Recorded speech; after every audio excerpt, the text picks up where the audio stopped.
In today's video, I'll be discussing some of the user comments in the Music Creators' Earnings in the Digital Era, which is a recently published report for the Intellectual Property Office in the UK. I've redacted any personal details from the comments to ensure anonymity. There will be some more videos discussing other comments, so do look out for these, or better still, subscribe for alerts and remember to like this video.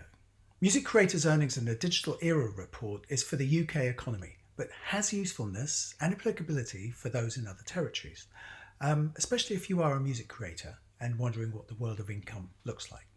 Certainly the comments being discussed here will have relevance for all practitioners, irrespective of style or location.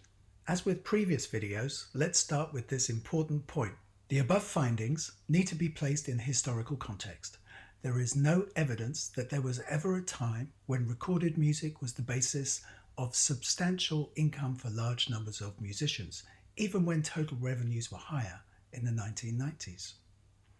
This point is important here because we use this as a factor in responding to the comments. What I mean by this is it operates as a sort of a constant, i.e. one that was in operation when things were supposed to be better. I'm not saying that this is necessarily objective, but it is one that destabilizes any suggestion that things were better in any other period, and therefore that somehow everything has deteriorated now. So why go through these comments? Well, the comments are a good indicator of where everyone's headspace is. Some will see streaming as the bad guy, or that government should step in to regulate the market. Others will say they're not making the same money as they did pre-streaming, and more new artists are having a hard time establishing their economies and fan bases. So this diversity of comments can assist us in tuning in to the different views on streaming, as well as highlight our own internal dialogue regarding this practice. As I've said in previous videos, it's not going to be pretty and certainly touches a nerve. The main point before we dive into the comments is that for each comment, I'll be providing additional commentary. I also bring in other commentators and their perspectives. The main problem is that none of these will solve the problem for you. What they do instead is to contextualize and refine your understanding of the problem.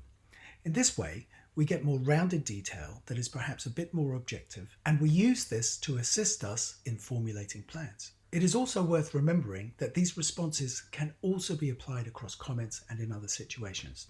So with that, let's kick off with the first comment. If it were 1979, we, i.e. my band, would be rock stars. Not so in this era, sadly. Now, an initial response that I would kind of put to this is like, how do you know that that would be true?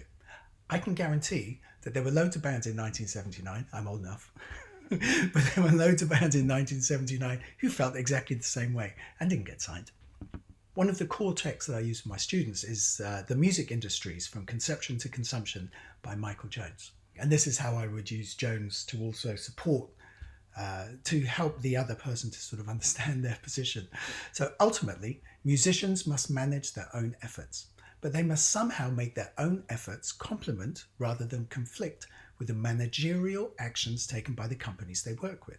A managerial action is something like choosing to sign or not sign a band, right? It's a managerial action. So where the commenter can say, I guarantee that we'd be signed, Jones, myself, and many others would assert that you're still going to have the same problem. You're still going to face the same issue. So the managerial decision to sign or not sign, which is different from being a hit or not a hit, because that's the next bit that comes afterwards, right? But the thing about being signed or not signed is a managerial decision. So the question is, how do you position yourself in such a way that that is a much more positive outcome for you, right? What we also have is this idea of your own efforts that complement rather than conflict. Now, conflict can be a good thing. I mean, there's lots of music that sort of conflicted with the general orthodoxy of the day. That's totally fine. But what you will find is that almost all music conforms to particular expectations, and that's the industrialized aspect of it. So the next comment is a little bit longer. As someone who sits on both the master and the songwriting publishing side of the fence in terms of revenue from streaming and other sources, and who self-funds the recording and promotion of my music, I strongly disagree that songwriters and publishers should get a larger share of the revenue from streaming and other sources as they are pushing for at the moment. Now, this one's an interesting one because clearly what you're looking at here is someone who is basically a rights holder. So a rights holder, in terms of the master rights, the audio rights, is someone that the streaming system favors more strongly than, say, someone on the publishing side or songwriting side. So therefore, having the master right ensures better payouts. If you've watched my last video, I use an example there, which is Leo Moracchioli. And Leo does covers, but he does covers in a very specific style. So his style of cover is metal. So he takes, he can take really pop songs and then turn them into metal. He'll take hip hop stuff and turn that into metal as well. Every song is different. Every song seems to have a central section where it really is metal. You get the idea. So he invests himself into the song, but essentially that song is written by someone else, even if he contributes, significant parts like writing a new middle eight for it and so on. But the thing is he's a master rights holder, which means that he gets significantly more money than the songs that he's licensing from. And this is essentially the point that we have here, is really about the desire to create new networks, to create networks of fervent fans and listenerships. That's certainly something that Moracchioli has been able to do. He has roughly about 778,000 monthly listens on Spotify, which is a reasonable sum of money, but it places him within an established artist. So the sorts of things that I would sort of say here, and certainly drawing upon Jones, but what is obvious is that musicians come and go, and industrial systems, for all their current upheaval, persist. And that's really one of those things that as much as you can have music that resists and is different from, you'll find that they will all conform to the industrial expectation. So the industrial expectation of delivery systems. And as broad as all of the music parts are, as we get closer to the point of dissemination, the funnel narrows. And then following on from that, this persistence must have its consequences for musicians. And secondly, that in seeking out investment, musicians lend themselves to subservient places in the production relations of symbolic goods in music. Subservient places mean that you don't really have as much power as you believe that you have. You're always having to bend to someone else's kind of will. So if someone says to you, you're writing an album and they say, I don't hear any hits, or I don't hear anything for radio, you're in a subservient position. You could tell them to go screw themselves, but they would also then cancel your deal. So you find yourself in that subservient place. Now, some artists react well to that kind of position and others don't. But these are what you would call production relations. In the production of symbolic goods. These goods are much more than just songs. They symbolize things. Going back to the original one, where the first comment where someone said that they would be signed in 1979 but not now. Again, I would refer them back to this idea of the symbolism that they're incorporating into their music. Not necessarily just the music alone, but also this idea of symbolism within video. Covers, iconography. The reason why you are a musician, the reason why you dress the way you are, the reason why you are the way you are. All of these are symbols. Okay, so the next set of comments I've put under a heading of theft and intervention. A tax should be put on big streaming earners, for example, major record labels who monopolize the market. The money generated could be used to support indie composers, producers, and musicians. Problem here is sort of the idea of market monopolies. And I suppose one of the key things or the key distinctions to understand here is that, yes, record labels or music companies generally have a very tight control of markets and a very loose control of creators. Knock yourself out. You express yourself. Be as wild as possible. But in the end, you're still going to go through that narrow kind of funnel. It needs to find a market. So in Jones, this is a bit of a longer sequence here, so hang with me. So I'm going to read out from Jones. So Hesman Halve identifies what he determines are the distinctive features of industries that make text. So if you remember the previous question about symbolic text, symbolic music making, this comes under this idea of text. So that it's more than just the words that are on the page. It's more than the melody that's being sung. It's more than the words that are being sung. It's more than just the album cover. There's a whole collection of things, a universe of ideas that all get sort of bundled into this thing that fans pick up on in terms of messages. So he divides these texts into a set of 3 problems and 5 responses. The problems are that 1, cultural industries are in a risky business. Number 2, cultural industries face high costs of production but low costs of reproduction. And 3, because cultural goods are not used in consumption, a film is still a film after it has been watched. Cultural industrial firms are forced to create an artificial scarcity of the goods they are attempting to sell. So those 3 points, risky business, you're going to find in some of the other comments that we will go through that risky business is an important factor. One has to understand that in choosing to place yourself within the music business and trying to create cultural goods, they come with a risk. That risk in the beginning must be borne by the creator, the maker. There is no sort of assumption that there's money there for you that should be put aside for you. Now, the question about money takes you to this place of funding. So if you were able to secure funding, you would be able to kind of make the product. It's kind of how it works in business, right? In terms of companies, tech companies. So the question you then have to ask yourself is, if you are going to do that, who are these funders that you would need to go to? Well, in this instance, the funders are record labels. The question we then have to ask ourselves is, what are those record labels looking for? And so what you find yourself is being kind of pushed to that point to try and make something that people will want to fund. And that's really where you sort of find yourself within that kind of cycle. So when you self-fund a project, you're sort of taking on all of the risks. There is no guarantee of reward at the end just because you've taken on a risk. Cultural industries face high costs of production, low costs of reproduction. Streaming is a good example of a low cost of reproduction. But it's still, even though various commentators will assert that production costs have approached zero, which in some ways they have, there's still a quite high cost attached to it to actually buy the kit that goes to that to then begin to do this kind of zero proposition. Personally, I don't agree with it at all. It still costs me money to buy a guitar, still costs me money to buy a MacBook, still costs me money to buy the software to go with it, all of those things. So production costs are still high. They're no longer sort of focused at, say, a recording studio.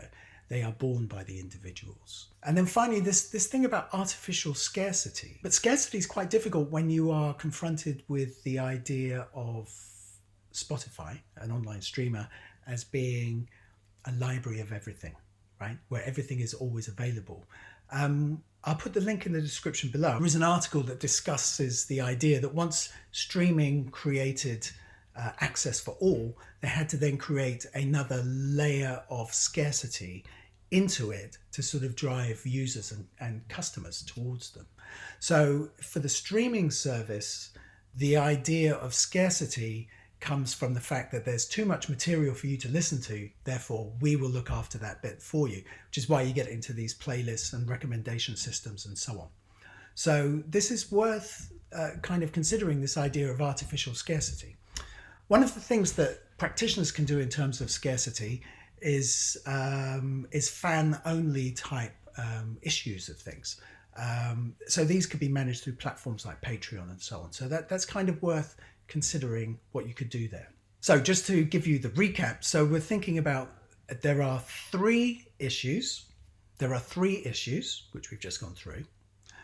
The 5 responses to dealing with the operating problems they face are as follows. So the they that is being discussed here are basically record labels.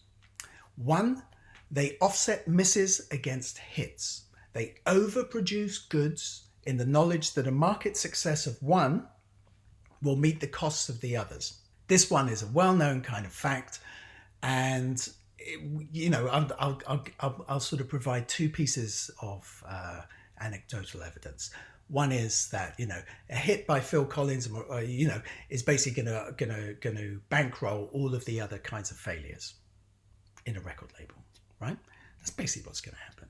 So your big artist needs to win big to essentially offset all of the losses incurred by the smaller bands. Now, some of these smaller bands or acts will be those that critics hold in high regard and think are the bee's knees as in terms of creatives, but they only sell 15 or 20,000 copies of an album or recording. The problem is that the critics don't like people like, say, Phil Collins or Whitney Houston or insert the person of your choice. But the problem is Phil Collins is the reason why, say, EMI could sign that particular artistic band that the critic is a real fan of. Otherwise, that band would not be signed. So the thing is that those big artists help to soften the losses. Number two, they adopt familiar strategies from other industrial sectors. Companies merge with each other and they seek to control the product value chain. Further, they seek to control the paths of entry to the marketplace. Now, the more recent ones where in the beginning where, say, Spotify went to the majors and kind of got access to catalog to try and build it in return for shares and so on is a good example of that sort of thing. A more recent one, which happened in the last few weeks, is AWOL, Artists Without a Label, being bought by Sony. Now, the interesting thing about that one is that a lot of people, or at least some artists, I should say, not a lot. Let's say that some artists decide to go with AWOL because they're independent and not a major. In other words, some artists go out of their way to avoid signing to majors. They don't want to sign to a major. That's understandable. So they prefer to go with an indie. So some have signed with AWOL. I know of one who signed very recently over the summer of 2021 to AWOL. Their signing was actually in the press and they were praising AWOL for their independence. The thing that surprised me is that having read that article on that day, the day after, there was an article that then said that Sony had bought AWOL, and that's really the problem there. They adopt these familiar strategies. At some point, it's the bit like The Godfather, someone makes them an offer they can't refuse, and that's really the problem. You can't control the other person. You sign for a company, you can't control that company. Sure, they entice you and they sort of fill your head with fantastic and magnificent dreams, but that's because they want you to sign with them. After that, you are just a person on the spreadsheet, right?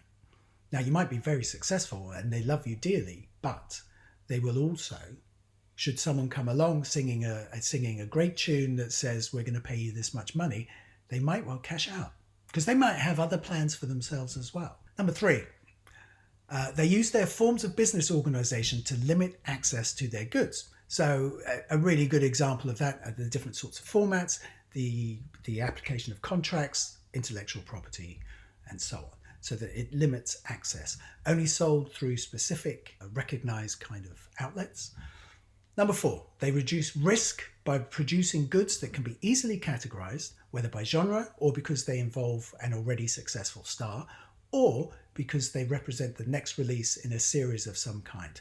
So there are three things in there. So the reducing risk by producing goods. Again, if you are self-releasing, self-managing, you need to sort of think to yourself, how do I reduce risk for myself in the production of these goods? So it can be by genre. So again, referring back to the very first comment, which was about 1979, my rock band. The thing is that there aren't many rock bands kind of in the charts, right? Whichever chart you're looking at, there are very few. I know that I can look at the rock and metal charts and I can see lots of rock bands in those. But if you're just thinking about trying to address a mainstream audience that might actually be interested but hasn't actually encountered you yet, those kind of mainstream charts are going to function. Same thing as TV shows, same thing as radio shows, same thing as podcasts and various other things. So being in a genre of the moment might help, or because they involve an already successful star. So that could be the collaboration. That's that sort of thing, right? So featuring someone else. So a really good example is like Post Malone. And then the last bit is they represent the next release in a series of some kind. So This could easily be something that it's like a sequence of songs, with visuals. I mean, one of the practitioners, the Fat Rat, has currently is on. I think he's doing 10. He's done 10 so far, and basically it's a set of themes that go with visuals and also the songs that tells an evolving story over a period of time. With the tracks released, I think the tracks are released every week. And that's a good example of the series of something, because what that means is that the fan waits for the next episode. Is number 5. As companies, they focus their energies on controlling the market and distribution of the products they make rather than on how these products are originated. They exercise loose control of symbol creators. They're less bothered about how you make the music. Therefore, they exercise loose control of the symbol creators, so they're not necessarily going to tell you how to do your job. So this is the classic, if we go back to I don't hear any hits. Whenever I've been in the room with those sorts of conversations, part of me has always wanted to say, well, you show us then, right? And the problem is they don't, because they don't know, right? They just recognize that actually it doesn't quite work. Therefore, you are the expert. And if you're the expert, you need to basically solve this problem. So that was comment number 3. This is comment number 4. I think that the current streaming services offered is akin to theft. The solutions offered by SoundCloud and PRS equally so, and as yet no one in the music industry has offered a fair and balanced solution. The music industry is not behaving respectfully to the people it serves. There's a lot in that comment, and really the question is who does the music industry serve? As far as I'm concerned, it's wrong to view the music industry as merely just a set of large companies. It's a cottage industry. It goes from the really big sort of global concerns right the way down to one person owner operated businesses. They're all in the music industry because they all have access to markets to greater or lesser extent. So the question about services is kind of interesting in terms of what's returned. There's a company called eMusic, and they've kind of moved into the NFT sort of idea of streaming. And the way that they see it is that a user puts money into an account that gives them tokens. So if I put £10 in there, I'd use that £10 to listen to music that I want to listen to. Now, because this uses blockchain type technology, every time I listen to those tracks, some of that money goes to the creators of the track, the license holders or the rights holders. So what that means is that money no longer goes into a pool that is then given all to Drake. And no offense to Drake, but that goes to Drake. It actually goes to the people I listen to. So the added dimension to this is that once I've listened to that track, say 9 times, after the 9th listen, I now own the track, which means I no longer need to pay for it to listen to it.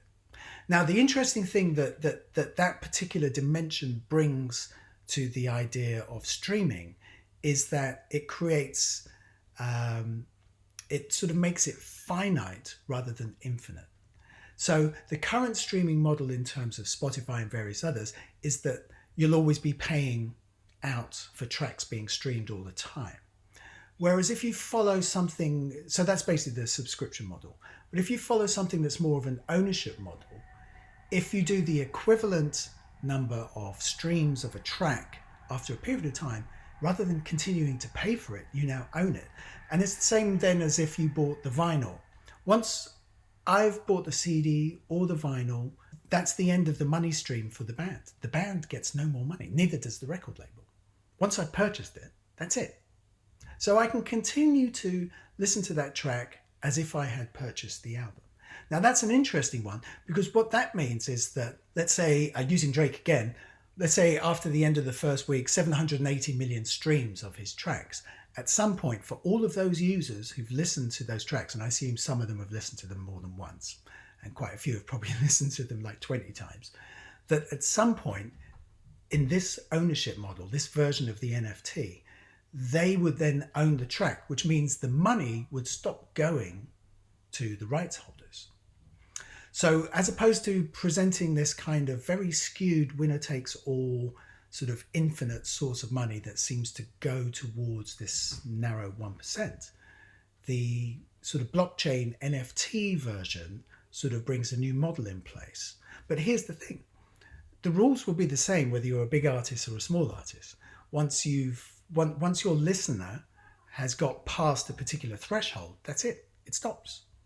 The money stops. It's the same as if they bought the vinyl or they bought the CD or they bought the cassette. It's exactly the same. So at that point, you don't get any more money.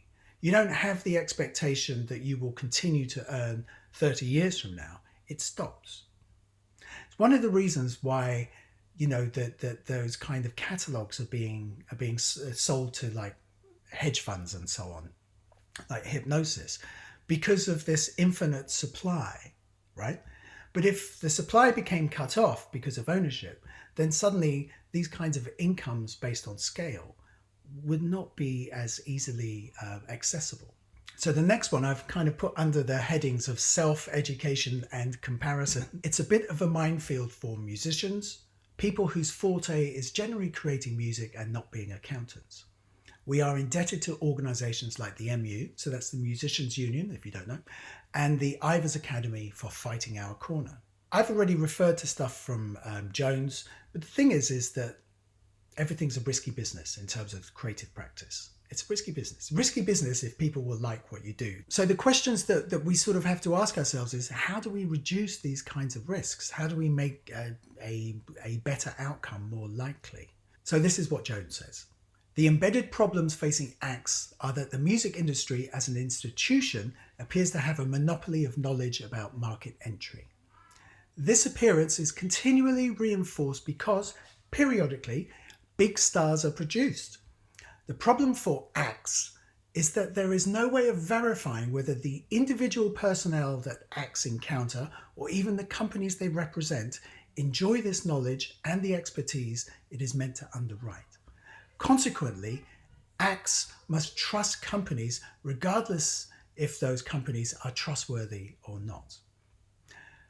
Now that's quite a complex one there to sort of lay on you, but here we go. Monopoly of knowledge about market entry. One of the examples that I will discuss about, two more from now, is a good example of this market entry problem. I've already referred to Post Malone and what he did for market entry. I'm saying it was his team, but Post Malone's market entry issues basically to get others to feature alongside him, others who are already established. So this idea of market entry then becomes, what do I do for my market entry? Do I do that? You can see a lot of this happening within hip hop, especially bringing along the next sort of the younger generation coming through, whether that's in terms of beat makers and assisting in production. And then as people become more confident in your skills, you sort of take a greater role in the production of the music. Till of course you're able to set yourself up and become a free agent. But so that's another way of managing market entry via a community of practitioners. Doesn't solve the problem, but it's one way kind of through, because you still have to ask yourself the question, if this community of practitioners exists, how do I come to their attention? So you can see that there's a kind of a Russian doll sort of method here, in that you will find yourself going, okay, to get to the bigger market, I need to go through these intermediaries. To get to these intermediaries, I need to do, right?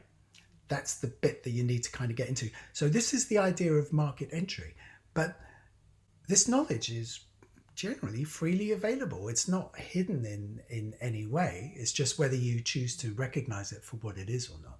By controlling market entry, or appearing to control market entry, whenever they have a big star who's produced, everyone believes that it's a rigged game and the music industry has more insider knowledge than anyone else. And of course, that's not true either. But the thing is the music industry needs the big acts. As I said earlier, they need the big acts so that they underwrite all of the debts from many of the failed acts that they've tried to kind of launch on the public. And so the problem for anyone else outside of this system is, how do you verify that this is actually true? Think about this. Olivia Rodrigo, I'm not going to give her any shade, but 6 years of High School Musical must count for something. Here's the next comment. I've split this into 3 parts, and I'm going to summarize it because I don't think you necessarily want to listen to me reading what is quite a lengthy response. I don't know if you've ever done those surveys and you've just had like a rant. This is that very thing, but it's actually really important. Essentially, they say, I'm a musician, mid-30s. They got really good grades. They got A stars, GCSE music, A's in A levels. They've got a degree, which they got from a private provider in London. The popularity of streaming with non-musicians or consumers is more than worrying. In no other industry are you expected to work your arse off for free, sometimes at cost, for many years to be told you shouldn't expect to make any money from your work. You should just be happy to put it out there.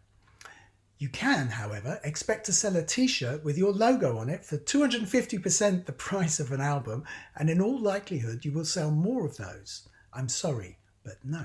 So that's the first of their 3 points. I assume it's a male. There are a couple of problems here in terms of the responsibility of educators. I made the distinction that it was a private provider that they got their degree from. I think that's really important. So I work for a university as well. Now, the thing is that much of what I'm talking about here is everything that I talk about them in the very first week. And I don't just do it once, I do it for 3 years. And the truth of the matter is that if you sign up to a course and they don't have their eye on what comes next, and they don't even think about what comes next, and they don't even think that actually your conditions, I mean you, are different from my conditions. I mean, I'm a lot older, right? But I don't, when I'm teaching, I'm not teaching them what it was like in 1979 in the 2020s. I'm not doing that. Why would I do that? The game has changed. The conditions have changed. I am essentially locating them in their present, rather than say to them, oh, let's think about what it was like when Stevie Wonder won 3 Grammys in a row as a producer. No, that world is gone. That world has changed. We need to look at it differently. You know, you're in the world where Olivia Rodrigo has 6 years of High School Musical to develop her profile. That is your competition. What are you going to do with that, right? Assuming you're going to go down the pop avenue. If you're not, then that's fine. We've also got the thing about merchandise. The truth of the matter is, merchandise has always been a big earner for acts when they go on the road. Merchandise is really important because it subsidizes the loss in income from recording contracts. So as far as I'm concerned, that hasn't changed. That bit still remains the same and will probably remain the same forever, right? Again, we come back to this idea of working for free. Working for free is not really what you're doing. You're taking on risk. Now, this isn't to become all neoliberal on everyone, but it is to say that there is no reward. There's no guaranteed reward. Yes, I know all my scales. Yes, I know all my harmonies. Of course, I can do counterpoint. Yes, I can arrange stuff. But the truth of the matter is, it's still no guarantee of success because you still have to create the symbolic thing that other people are looking for.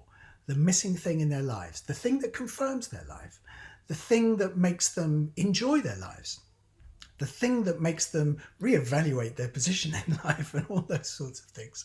You know, you'll need to kind of basically work on that because there's no scale for that. So you have to kind of convert that into something that means something to someone else, is meaningful enough. The second part of this 3-part is I have spent the last 7 years perfecting the arrangements, mix, master and artwork for my album. I'm now £30,000 in debt. Now I have a Twitch channel where I stream various performance videos and anything music related I have to gain exposure. So now I'm thinking like someone who owns a TV channel. My point here is that I have acquired so many new skills in recent times that are so far removed from practicing my instrument and voice writing songs that it makes it even worse to think how highly skilled I am, but to feel confident that I will be destined to house share renting for the foreseeable future. I think that there's really interesting stuff in there. The monetary debt, £30,000, represents risk. It represents risk. If you go back to earlier in the video, if you're unable to secure funding from an organization, which includes record labels, if you can't secure funding from them for you to do your thing, and then you choose to self-fund, then the truth of the matter is you have to actually make sure that you can recoup on that debt, because that's essentially how you think like a record label. So this thing about offsetting misses with hits is exactly what this is about. The idea about the Twitch channel, that's actually really good. I mean, they've already recognized that they're sort of operating like a TV channel, but the question is really about how do they then convert the fans' interest. So one of the things that they could do once they've built enough of a following is to consider the idea of using something like Patreon or something similar to that once the number of fans has reached a good level. And in doing that, they might be able to secure more of an income via these monthly or weekly subscriptions. And then one final piece of advice that you might want to kind of consider in terms of what's being said there is to have a look at someone like the Fat Rat. So he discusses his efforts to dealing with difficult market issues. And I'll put the link to the podcast in the description below. So the third part of this is probably the toughest one. My brother is fine. He chose the right job. He paid his 15-year mortgage off in 8 years. I may never get on the property ladder. Am I any less skilled than him? Are musical skills any less important than putting someone to sleep and keeping them asleep until the operation is over? After all, we both perform in theatres. And in my brother's own words, being an anaesthetist is a lot like being the bass player in the band. No one notices a good one, but you sure as hell notice a crap one. This is a difficult one, but I think it highlights, again, it returns to this idea of risk and venture and no guarantee of a return. So the option to go for the safer thing, i.e. work in the medical profession, still requires a lot of effort. I would probably guarantee that their brother probably had some moments where they were questioning whether they were actually doing the right thing as well. I think everyone has that. Going back to something like the degree awarding institution, I mean, I would question their kind of the ethics of just kind of not discussing this kind of what we would call precarity. So the gig economy, precarity in work, the idea that you do art because you love it, and therefore you don't need to get any other rewards than the intrinsic reward of actually just doing it, is a fallacy. It's stuck within a romantic sort of ideal that never really existed. I suppose the concluding remarks for this one is really how much of this is individual responsibility. I certainly, once you've left the institution, the influence of the institution will diminish quite a lot as you go out into the working world. So once you're in the working world, how much of this is really your responsibility in terms of trying to work out and navigate your way through it, right? I mean, it's one of the reasons you have all those gurus and all of the various self-help books and everything else like that to assist you in trying to at least understand the changing conditions.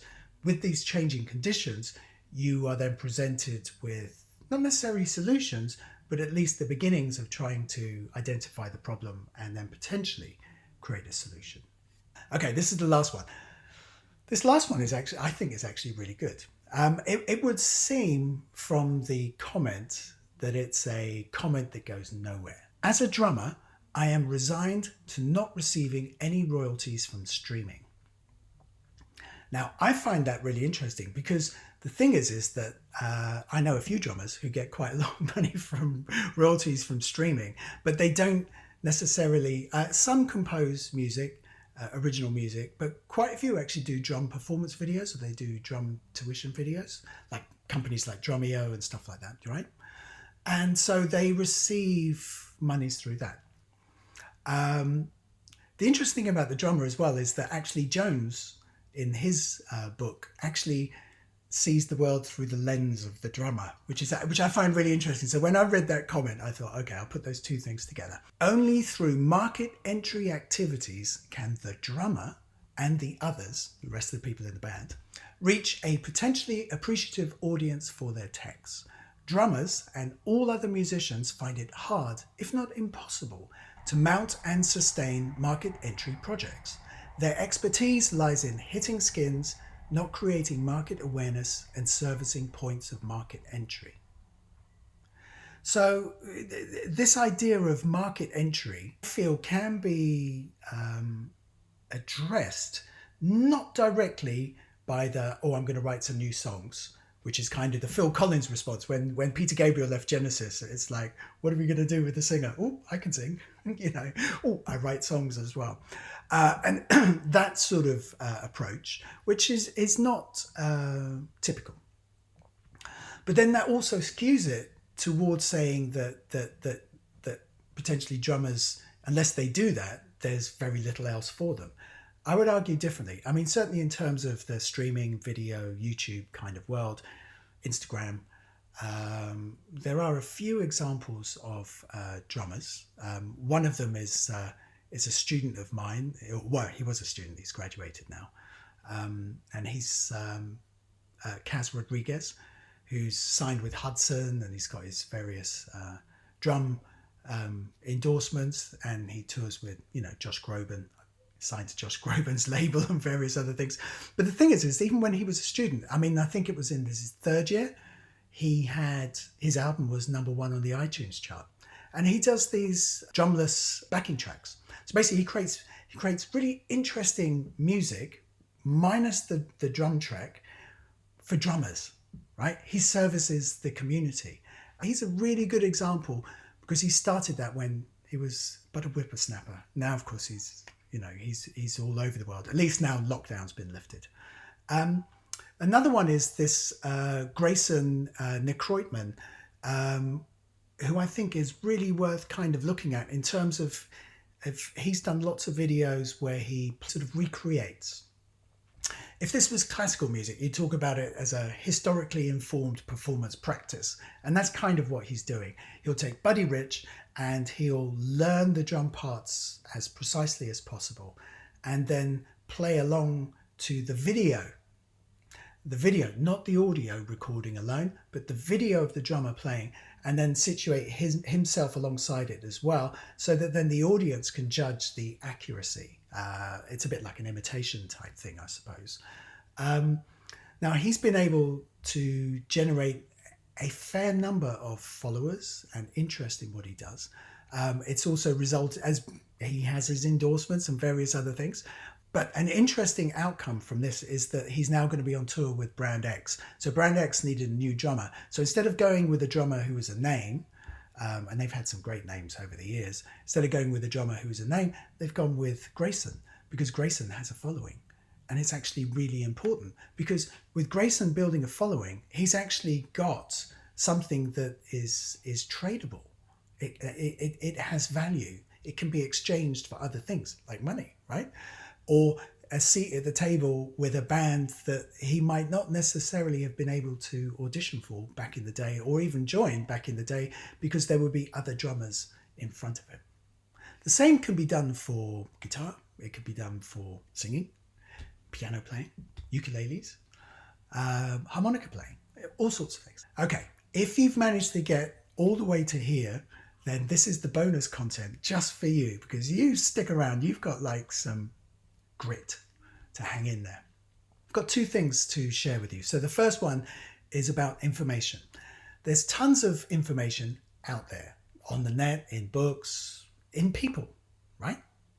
There's tons of information out there. Some of it is important and some of it is just drivel. Hoping that mine is important and not drivel. But for us, filtering this info is going to be a part of our work. For you, your work will be filtering this information that's in this video in a way that is meaningful for yourself. I mean, one of the judgments of like reading a book is basically, if you can take one good thing away from the book, then the book has served its purpose. Our problem is that we expect the book to feed us several hundred of things, and then we can choose the best one. Actually, that isn't what they're for. If they can stimulate just one response that enables you to take action, it's done its job. I guarantee that this video has probably stimulated at least one interesting idea. So filtering this information is going to be part of your work. It's also part of my work. I mean, in doing this video, I've had to filter through all of the the different kinds of comments and try and find some points of interest, and then also bring in other academics and other sorts of observations. The second point that I would do here is this sort of question that when you get this information, you go, then what should I do? What's next, right? And I find that this is a difficult one because there isn't really a one-size-fits-all response. When I sit down with a student and they say to me, this is what I'm planning to do, and then we can make something that's kind of much more bespoke to them. But it's really difficult to sort of just broadcast this out and say, I know lots of people do this, 10 steps you could do now, but in reality, it's all going to be different unless you think of it as the industrial machine and you say, offset misses with hits. If you think to yourself, when you write songs or you're doing recordings, how is this going to offset my misses? We assume that we will make misses. There'll be videos that I will do that no one will probably watch. In fact, I think I have a few already, but that people will not watch. There will be videos that people will not appreciate at all. They will not like what I'm saying. They won't even like the way I look or whatever else, right? And that's just the way it's going to be. So the question is, how would I, as a maker of things, offset these potential misses with hits? That's kind of the industrial process. So when you are writing your songs, you can adopt that as a mindset. You can ask yourself, well, how does this do that? Because the problem is that we kind of get lulled into this romantic view that somehow songs just happen when it feels right and the vibe's right and da-da-da-da. And in reality, it doesn't really have a plan attached to it, right? So think about that. Now, there's going to be a link in the description below, which is to a video that I'm going to discuss now. It's not my video. The video covers, the interesting thing about this is if you're thinking about actions, what do I do next? Then this idea of what do you do next and being open to information from other sources, that video represents my attempt to communicate this to you. And in that video, it basically covers the launch of a new YouTube channel and how quickly they can get it to monetization. So that's basically 4,000 watch hours and 1,000 subscribers. In the video, it takes them about 6 weeks. But that's actually not the important part of the video. The important part of the video is basically that there are two reasons. The first and the main reason, when you watch the video, is to observe the amount of detail and rich information that is generated by that YouTube video maker about the potential target user, the target consumer of their work. When you write a song, do you think in as much detail? Also at the beginning of the video that's worth noting is the discussion of the role of different YouTube algorithms. So in terms of things like algorithms for search, algorithms for recommendation, and so on and so forth. I think that is fruitful. And one of the things that they discuss is also the role that being recommended from external sites from YouTube, the role that plays in influencing the algorithm. From their experience, you'll see some interesting information, which again, it's information that's just out there, but unless it comes into your kind of world, you're not going to see that.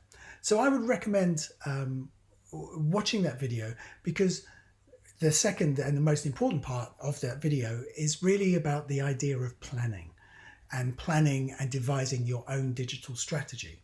So the drummer that I was referring to earlier could see their current kind of condition as resolvable by developing a digital strategy that incorporates what they already do, drumming, in a way that works for others, watchers, listeners, right? There's been a lot of information in this video. There's a ton of information in the comments in the research study, and I feel that quite a lot of these can help music creators to better understand their own position and their own thinking in these areas. As I said before, it's not pretty, but it can be worthwhile. In the end, you owe it to yourself to not get caught in an echo chamber, right? Bunch of people sitting in the pub or the bar, crying in their beer, saying, "Who moved my cheese?" If you know that book, you know what I mean. If you like what you've heard, please leave a comment below about your own experiences, your own observations. Let the discussions begin. And remember to like and subscribe, and I'll see you on the next one. Bye for now.